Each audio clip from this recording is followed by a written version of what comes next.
It's a little late to do this, but here it goes. So I went to the rally against hate protest at the Capitol yesterday, and I almost feel renewed, invigorated. Coming out to hear people from so many diverse groups and parties galvanized me to action, to try, to stand, and to be counted once again. But at the same time, there was a group of people who were standing against us, against what we stood for and what we believed. And even though their side won, they still came to scream, to shout, trying to drown us down. They even came in hopes that we would attack them so they could actually beat us, to feel powerful. Why is that? And for that, I am reminded of a quote by Abraham Lincoln. These natural and apparently adequate means of all appealing. What will convince them? This, and only this. Cease to call slavery wrong, and join them in calling it right. And this must be done thoroughly, done in acts as well as in words. Silence will not be tolerated. We must place ourselves avowedly with them. Senator Douglas's new sedition law must be enacted and enforced, suppressing all declarations that slavery is wrong, whether made in politics, in presses, in pulpits, or in private. We must arrest and return their fugitive slaves with greedy pleasure. We must pull down our free state constitutions. The whole atmosphere must be disinfected from all taint of oppression to slavery before they will cease to believe that all their troubles proceed from us. You see, it's not that they won.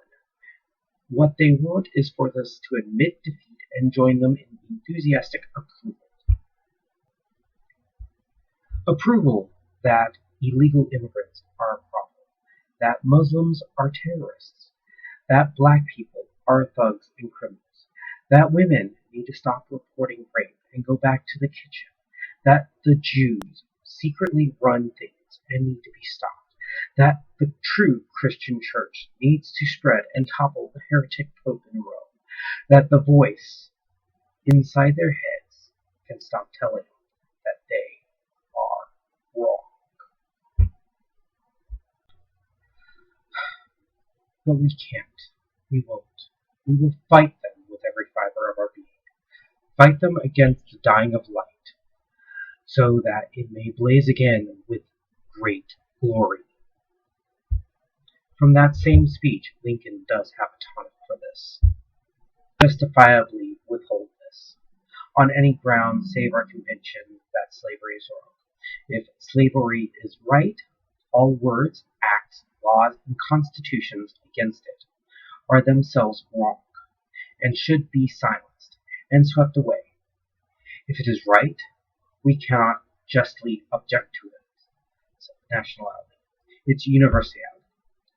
If it is wrong, they cannot justly insist upon its extension, its enlargement.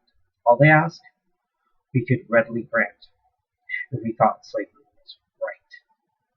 All we ask, they could readily grant, if they thought it wrong. Their thinking it right and our thinking it wrong is the precise fact upon which depends their whole controversy. Thinking it right, as they do, they are not to blame for desiring its full recognition as being right, but thinking it wrong, as we do. Can we yield to them? Can we cast our votes with their view and against our own? In view of our moral, social, and political responsibilities, can we do this?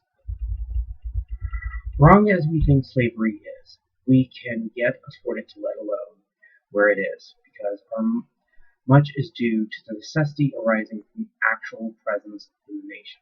But we can, while our votes will prevent it, allow it to spread within the national territories, and to overrun us here in these free states. If our sense of duty forbids this, then let us stand by our duty fearlessly and effectively.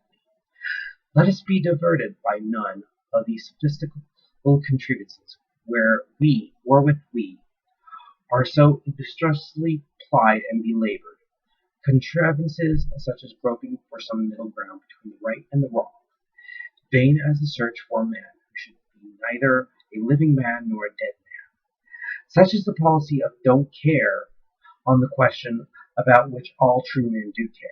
Such as union appeals beseeching true union men to yield to unionists, reversing the divine rule and calling, not the sinners, but the righteous to repentance.